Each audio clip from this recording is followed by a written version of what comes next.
رضیہ خاتون کے سامنے صلاح الدین ایوبی کو سرکش و غدار ثابت کرنے کی کوشش کر رہے تھے۔ ان کے دل آتش حسد سے جل اٹھے تھے اور چہرے مسخک ہو کر رہ گئے تھے۔ صلاح الدین ایوبی کسی سے بات کیے بغیر سیدھا حرم سرا میں پہنچا، جہاں رضیہ خاتون عدت کے دن گزار رہی تھی۔ صلاح الدین سلطان عادل کے گھر کے فرد کی طرح تھا۔ رضیہ خاتون اس سے پردہ نہیں کرتی تھی۔ صلاح الدین ایک بیٹے کی طرح گھٹنوں کے بال ان کے سامنے جھک گیا اور زار و قطار رونے لگا۔ رضیہ خاتون نے معذرانہ شفقت کے ساتھ اس کے سر پر ہاتھ رکھ دیا اور خود بھی رونے لگ گئیں۔ مجھے یقین تھا کہ تم ضرور آؤ گے۔ پھر دوسرا دن عجیب منظر تھا جب 11 سالہ سلطان ملک صالح دربار میں داخل ہوا۔ اس کے پیچھے صلاح الدین ایوبی تھا اور بعد میں دوسرے عمرہ۔ صلاح الدین نے خم ہو کر ملک صالح کو تخت پر بیٹھنے کا اشارہ کیا۔ جب ملک صالح تخت پر بیٹھ گیا تو صلاح الدین نے دائیں جانب دابستہ بستہ کھڑے ہو کر حاضرین دربار سے مخاطب کیا۔ اس کے آنسو بہہ رہے تھے اور آواز شدت جذبات سے بھری ہوئی تھی۔ آج ہم اہل درد کے لیے یہ سب سے زیادہ جاں گزاری گھڑی ہے کہ سلطان عادل ہمارے درمیان موجود نہیں، مگر پھر بھی یہ مقام شکر ہے کہ ہم آقا زادے سلطان ملک صالح کی شکل میں اپنے مرحوم آقا کو دیکھ رہے ہیں۔ حق کے تعالیٰ سے میری دعا ہے کہ آقا کی یہ نشانی تا دیر سلامت رہے اور پرچم نوری کے سائے میں تمام ملت اسلامیہ متحد ہو جائے۔ یہ کہہ کر صلاح الدین ایوبی کچھ دیر کے لیے خاموش ہو گیا۔ پورے دربار پر گہرا سکوت طاری تھا۔ سلطان مرحوم کے وفادار زار و قطار رو رہے تھے۔ مختصر سی خاموشی کے بعد صلاح الدین ایوبی کی پرجلال آواز دوبارہ گونجنے لگی۔ بادشاہ اچھی زمین میں اچھے پھل کے لیے بیج بوتے ہیں۔ اللہ سے ڈرتے رہو اور اپنی صفوں میں کسی قسم کے اختلاف کو داخل نہ ہونے دو کہ دشمن اس سے فائدہ اٹھائے اور وہ نعمتیں جو زمانے نے عاجز ہو کر ان کے حقداروں تک پہنچائی تھی ان سے چھن جائے۔ تم سیسا پلائی دوار ہو اور ایک دوسرے کے لیے دست و بازو بن جاؤ۔ ایسے دلوں کی شکل میں ڈل جاؤ جن میں ایک دوسرے کے لیے سراسر شفقت و محبت ہو۔ ایسی تلواریں بن جاؤ جو ایک نیام میں یکجا ہو جائیں۔ یاد رکھو کہ کفر اسلام پر حملہ آور ہونے کے لیے متحد ہیں۔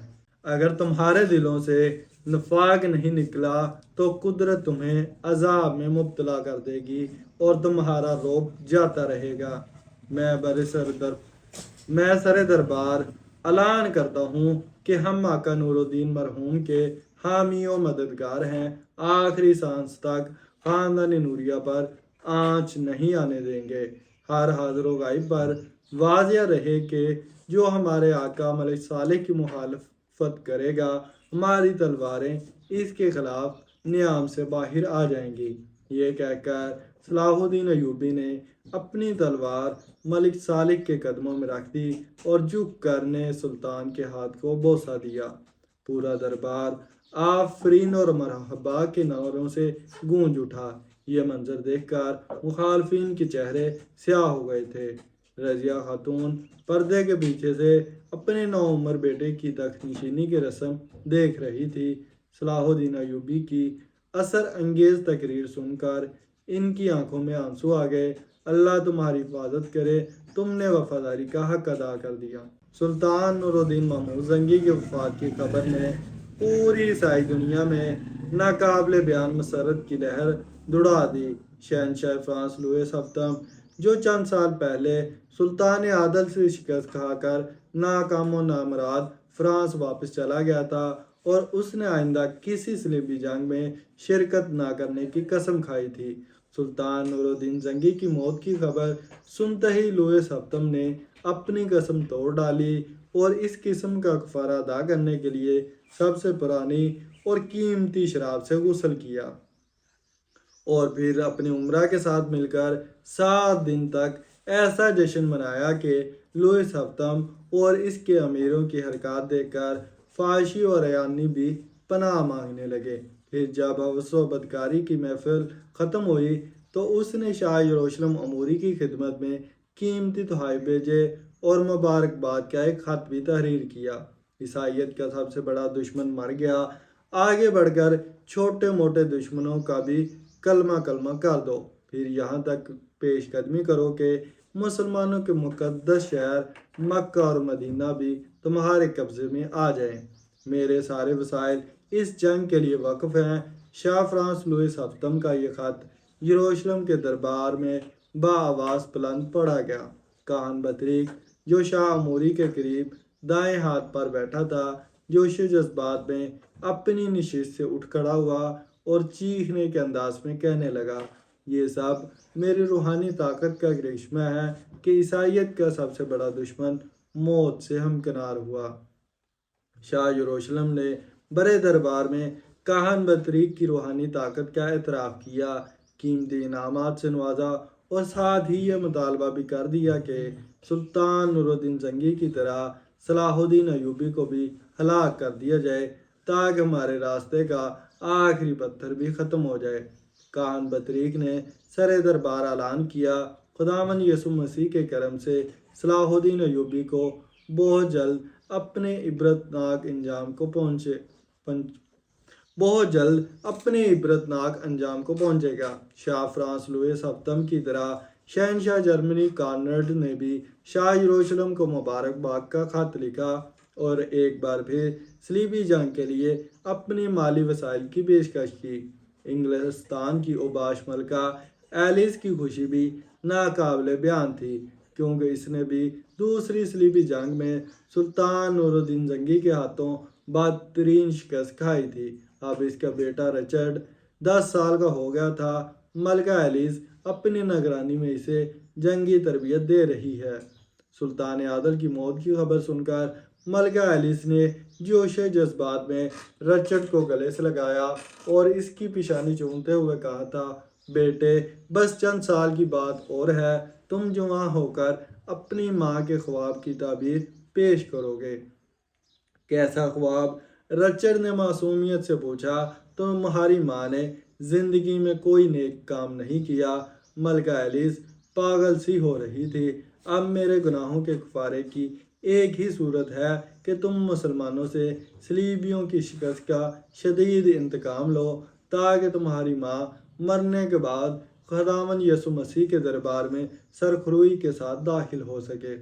سلطان عادل کی وفات کے فوراً بعد تمام عیسائی ایک بار پھر بڑی مار کرائی کے لیے جمع ہو رہے تھے۔ اسی دوران صلیبیوں نے شام کے سرحدی علاقے بانیاس پر حملہ کر دیا۔ اس سے پہلے کہ صلاح الدین ایوبی مسلمانوں کی مدد کو پہنچا، شام کے کچھ غدار امراء نے عیسائیوں سے صلح کر لی اور صلاح الدین ایوبی کے خلاف اتحاد قائم کر لیا۔ اس سارے فساد کی جڑ شام کے کچھ عیش پرست اور خود غرض امراء تھے، جن کی قیادت امیر شمس الدین ابن مقدم کر رہا تھا، جو اس وقت شامی افواج کا سلار بھی تھا۔ ابن مقدم کو حسام الدین حسین کی معاونت حاصل تھی، جو شام کا ایک طاقتور امیر تھا۔ شمس الدین ابن مقدم اور حسام الدین حسین کے درمیان ایک انتہائی اور شفاقانہ معاہدہ طے پایا تھا۔ پہلے صلاح الدین ایوبی سے نجات حاصل کرنا، پھر سلطان نور الدین زنگی کی بیوہ رضیہ خاتون، بیٹی شمس النساء اور 11 سالہ بیٹے کو قتل کر کے شام اور دمشق پر مکمل قبضہ کر لینا۔ واضح رہے کہ دونوں امراء شمس الدین اور حسام الدین نہایت اوباش اور بدکار انسان تھے۔ انہیں سلطان نور الدین زنگی مرحوم سے شدید نفرت تھی، کیونکہ سلطان عادل نے اپنی تمام ریاستوں میں سخت احتسابی نظام جاری کیا تھا، جس کے سبب کوئی امیر شراب اور رقص کے قریب نہیں جا سکتا تھا، نہ رشوت لے سکتا تھا اور نہ بیت المال میں غبن کر کے اپنے ذاتی سرائے میں اضافہ کر سکتا تھا۔ سلطان نور الدین محمود زنگی کی حیات میں ہی یہ دونوں امیر چھپ چھپ کر باغیانہ اور فاسقانہ گفتگو کیا کرتے تھے۔ یہ کوئی زندگی ہے کہ ہم مخلوق خدا کی خدمت کرتے مر جائیں اور عیش و آرام کی ایک سانس بھی نہ لے سکیں؟ ہمیں نہیں چاہیے یہ خیالی جنت اور تصوراتی حوریں، ہمیں اس زمین پر جیتی جاگتی فردوس اور گوشت و پوست کی زندہ حوریں درکار ہیں۔ ہم آخرت کے اعتبار پر اپنی چند روزہ زندگی برباد نہیں کر سکتے۔ جب سلطان عادل کا انتقال ہوا تو دمشق اور شام آنسوؤں کے سیلاب میں ڈوب گئے تھے، مگر یہ دونوں امیر اور ان کے ہم خیال لوگ جشن منا رہے تھے، شراب بہہ رہی تھی اور سیمتم رقاصائیں ناچ رہی تھی۔ اب انہیں کوئی فکر نہیں تھی کیونکہ ان کے جرائم پر تعزیانے برسانے والے قبر میں سو رہا تھا۔ پھر اپنی اسی گناہ گارانہ زندگی کو زیادہ رنگین اور پائیدار بنانے کے لیے امیر شمس الدین اور امیر حساس الدین نے سلطان عادل کے خاندان کے قتل کا منصوبہ بنایا، مگر وہ دونوں خبیث انسان اپنے منصوبے میں اس وقت تک کامیاب نہیں ہو سکتے تھے جب تک صلاح الدین ایوبی زندہ تھا، اور صلاح الدین جیسا طاقتور حکمران کو راستے سے ہٹانا ان دونوں کے بس میں نہیں تھا۔ آخر انہوں نے ایک اور شرمناک منصوبہ بنایا۔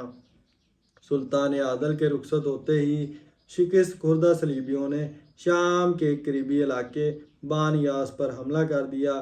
شمس الدین ابن مقدم نے اس صورتحال سے فائدہ اٹھایا اور عیسائی سالار کو اپنے خیمے میں بلا کر صلح کی پیشکش کی۔ ہمارے تمہارے درمیان کوئی جھگڑا نہیں، تم بھی عیش و آرام سے جیو اور ہمیں بھی سکون سے رہنے دو۔ عیسائی سالار گرانٹ نے بڑی حیرت سے شمس الدین کی بات سنی۔ مجھے یقین نہیں آتا کہ تم سلطان نور الدین زنگی کے امیر ہو۔ گرانٹ کے لہجے میں حیرت کے ساتھ ہلکا سا طنز بھی شامل تھا۔ ہم 28 سال سے سلطان کی قید میں تھے، شمس الدین نے ناگوار لہجے میں کہا۔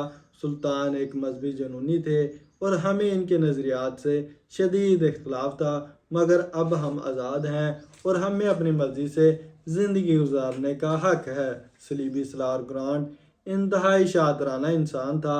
اس نے ابن مقدم کو مزید کریدتے ہوئے کہا، کیا یہ تمہارے ذاتی خیالات ہیں یا سارے مسلمان ایسا ہی سوچتے ہیں؟ گرانٹ نے بڑی ہوشیاری سے ایک اور چال چلی تھی جسے اقتدار کا بھوکا شمس الدین ابن مقدم سمجھنے سے قاصر رہا۔ بہت سے لوگ جو اس قید سے نکلنا چاہتے ہیں، شمس الدین ابن مقدم نے پرجوش لہجے میں کہا، مگر ابھی وہ وقت کا انتظار کر رہے ہیں۔ فی الحال میں اور میرا لشکر خون ریزی نہیں چاہتا۔ اگر تم ہم سے دوستی چاہتے ہو تو اس کا ثبوت فراہم کرو۔ صلیبی سالار گرانٹ نے مسکراتے ہوئے کہا۔ وہ مختصر سی گفتگو کے دوران شمس الدین ابن مقدم کی عیاش پرستانہ اور بزدلانہ فطرت سے واقف ہو چکا تھا۔ کیا یہ ثبوت کافی نہیں کہ میں تم سے مستقل صلح کرنے کے لیے تیار ہوں، مگر اس صلح کے لیے ایک بنیادی شرط ہے۔ آخر شمس الدین ابن مقدم نے بڑی ہوشیاری کے ساتھ اپنی چال چل دی۔ کیسی شرط؟ ایک لمحے کے لیے صلیبی سالار چونکا، مگر اس نے فوراً ہی اپنے اعصاب پر قابو پا لیا۔ سلطان مرحوم کے سارے غلام اپنی پیروں کی زنجیروں اور گردنوں کی توق کاٹ دینا چاہتے ہیں، مگر ایک شخص ایسا ہے جو آخری سانس تک سلطان ہی کا غلام رہنا چاہتا ہے۔ شمس الدین ابن مقدم نے ایک ایک لفظ پر زور دیتے ہوئے کہا، اور وہ ہے صلاح الدین ایوبی۔ صلاح الدین ایوبی کا نام سنتے ہی صلیبی سالار گرانٹ کے چہرے پر شدید نفرت کا رنگ ابھر آیا۔ صلاح الدین ایوبی کو ہماری یہ صلح بہت گراں گزرے گی۔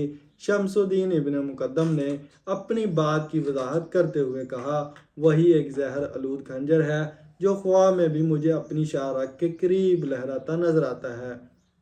ابن مقدم کی بات سن کر سالار گرانٹ کچھ دیر تک خاموشی میں ڈوبا رہا، پھر اس کے ہونٹوں پر ایک انتہائی معنی خیز اور عیار مسکراہٹ ابھر آئی۔ ہم بہت جلد تمہیں اس خوف سے نجات دلا دیں گے، بلکہ اس خنجر ہی کو توڑ دیں گے اگر صلاح الدین ایوبی نے مجھ پر حملہ کر دیا۔ شمس الدین ابن مقدم نے پریشان لہجے میں کہا، اگر صلاح الدین نے ایسا کیا تو ساری دنیا کی عیسائی فوجیں تمہاری پشت پر ہوں گی۔ صلیبی سالار گرانٹ نے پرجوش لہجے میں ابن مقدم کو یقین دلایا، پھر دونوں کے درمیان تحریری طور پر صلح کا معاہدہ طے پا گیا، جس میں واضح طور پر درج تھا کہ عیسائی اور مسلمان ایک دوسرے پر دست اندازی نہیں کریں گے اور سرحدوں پر امن و سکون قائم رکھیں گے۔ صلیبی سالار گرانٹ اور شمس الدین ابن مقدم کے درمیان دوسرا معاہدہ زبانی طے پایا تھا، جس کے مطابق عیسائی دنیا مل کر شمس الدین ابن مقدم کو شام اور دمشق میں برسر اقتدار لانے کی کوشش کرے گی، اور جواب میں ابن مقدم اسلامی دنیا میں صلیبیوں کے جاسوس کے فرائض انجام دے گا۔ معاہدے کے بعد سالار گرانٹ نے اس دوستی یا اتحاد کو مضبوط کرنے کے لیے شمس الدین ابن مقدم سے بانیاس کا کچھ علاقہ طلب کیا۔ ابن مقدم شام و دمشق پر حکمرانی کے خواب دیکھ رہا تھا۔ اس نے بلا تاخیر گرانٹ کا مطالبہ تسلیم کر لیا اور بانیاس کے آدھے سے زیادہ علاقے پر صلیبیوں کا قبضہ ہو گیا۔ اس کے بعد سالار گرانٹ نے آخری چال چلی، جو بظاہر سیدھی سادی تھی مگر حقیقتاً ٹیڑھی تھی، جسے ابن مقدم سمجھ ہی نہیں سکا۔ سلطان نور الدین زنگی کے وفات سے چند ماہ پہلے عیسائیوں نے ایک بار پھر شورش برپا کی تھی اور ایک رومی شہزادے کی قیادت میں حران کے نواحی علاقے پر حملہ کر دیا تھا۔ یہ صلیبی فوج منتخب شاہسواروں پر مشتمل تھی۔ اس کا لشکر ایک ایک سپاہی اسلام دشمنی میں اندھا ہو رہا تھا۔ سلطان نور الدین زنگی نے خبر ملتے ہی پوری طاقت سے حران پر حملہ کیا۔ شام تک خون ریز جنگ ہوتی رہی۔ آخر صلیبیوں کو شکست ہوئی اور ہزاروں سپاہی قیدی بنا لیے گئے۔ سلطان عادل نے ان عیسائی قیدیوں کو تبرہ کے قید خانے میں ڈال دیا تھا۔ رومی شہزادے نے ان سپاہیوں کی رہائی کے سلسلے میں سلطان نور الدین زنگی کو لاکھوں دینار فدیہ دینے کی پیشکش کی تھی۔ جواب میں سلطان عادل نے رومی شہزادے کو انتہائی سخت الفاظ میں خط تحریر کیا تھا۔ یہ وہ قیدی ہیں جنہوں نے بے گناہ، مجبور اور کمزور مسلمانوں کا قتل عام کیا ہے۔ اگر ان کے بدلے میں تم ساری دنیا کی دولت بھی دے دو تو میں ان کے پیروں کی زنجیریں نہیں کاٹوں گا۔ صلیبی سالار گرانٹ نے انہی عیسائی قیدیوں کی رہائی کا مطالبہ کیا تھا۔ شمس الدین ابن مقدم کو اندازہ ہی نہیں تھا کہ یہ صلیبی قیدی کتنے خونخوار اور اسلام دشمن ہیں۔ اس نے سالار گرانٹ کو خوش کرنے کے لیے یہ مطالبہ بھی منظور کر لیا اور خون شام بیڑیوں کو دوبارہ مسلمانوں کا گوشت کھانے کے لیے چھوڑ دیا۔ یہ تھی اس پاک معاہدے کی تفصیلات جو صلیبی سالار اور شاہ امیر ابن مقدم کے درمیان طے پایا تھا۔ اس تکلیف دہ خبر کو سن کر صلاح الدین ایوبی آدھے راستے سے مصر کی طرف لوٹ گیا۔ پھر وہ مصر کے قاضی امام شرف الدین کی خدمت میں حاضر ہوا۔ یہ وہی امام شرف الدین ہے جو اس وقت اسلامی دنیا کے سب سے بڑے عالم اور انتہائی عابد و زاہد انسان تھے۔ سلطان نور الدین زنگی بھی ان کے احترام میں تخت سے نیچے اتر آتے تھے اور اس وقت تک تخت پر نہیں بیٹھتے تھے جب تک امام صاحب تشریف فرما نہیں ہوتے تھے۔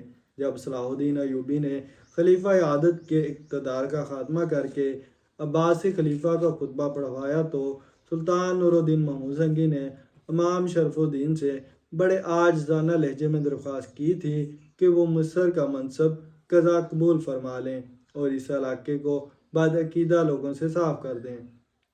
صلاح الدین ایوبی نے امام شرف الدین کی رہنمائی میں مصر کے طویل و عریض قید خانے کو مدرسہ شافیہ اور مشروط عشرت قدے دارالغزل کو مدرسہ مالکیہ میں تبدیل کر دیا تھا۔ ابھی سلطان عادل کا کفن بھی میلا نہیں ہوا ہے کہ ملت اسلامیہ کی بنیادوں میں گہرے شدائد پڑنے شروع ہو گئے ہیں۔ صلاح الدین ایوبی امام شرف الدین کے سامنے دستہ بستہ بیٹھا تھا اور اس کی آنکھوں سے آنسو جاری تھی۔ شامیوں اور عیسائیوں کی صلح کا ایک ہی مطلب ہے کہ شام اور مصر الگ الگ ہو جائیں۔ تمام اسلامی ریاستوں اور صلیبیوں کے درمیان ایک ہی جھگڑا ہے، پھر دوسری ریاستوں کو اس معاہدے میں شامل کیوں نہیں کیا گیا؟ یہ خبر سن کر امام شرف الدین بھی بہت زیادہ مضطرب نظر آ رہے تھے، مگر ان کے پاس اس سوال کا کوئی جواب نہیں تھا۔ آپ ہی ہم سب کے درمیان ایک محترم ہستی ہیں۔ صلاح الدین ایوبی نے اپنی خلش کا اظہار کرتے ہوئے کہا، شامی اور دمشقی امراء بھی آپ کی عزت کرتے ہیں۔ براہ کرم اس مسئلے کو فوری طور پر حل کریں، ورنہ اس صلح نامے کے انتہائی سنگین نتائج برآمد ہوں گے۔ امام شرف الدین نے حیرت و غم کے ساتھ صلاح الدین ایوبی کی طرف دیکھا۔ میں اس مسئلے کو کس طرح حل کر سکتا ہوں؟ میں جانتا ہوں کہ ضعیف العمر کی وجہ سے آپ اس قدر طویل سفر اختیار نہیں کر سکتے، مگر اپنے مراسلوں کے ذریعے شامی اور دمشقی عمرہ کو قائل کر سکتے ہیں۔ صلاح الدین ایوبی نے امام صاحب کے سامنے تجویز پیش کی۔ امام شرف الدین کچھ دیر تک حیرت زدہ نظروں سے صلاح الدین کے اداس اور غم زدہ چہرے کو دیکھتے رہے، پھر ان کی بڑی آنکھوں میں آنسو آ گئے۔ جب ملتی مفاد پر انسانی نفس کی طلب حاوی ہو جائے تو پھر وہ بصارت اور سماعت دونوں سے محروم ہو جاتا ہے۔ ایسے بد نصیبوں پر تحریر و تقریر کوئی اثر نہیں کرتی، ان کا علاج بس شمشیر ہی کر سکتی ہے، اور میرے بوڑھے ہاتھ تو صحیح طور پر قلم بھی نہیں پکڑ سکتے۔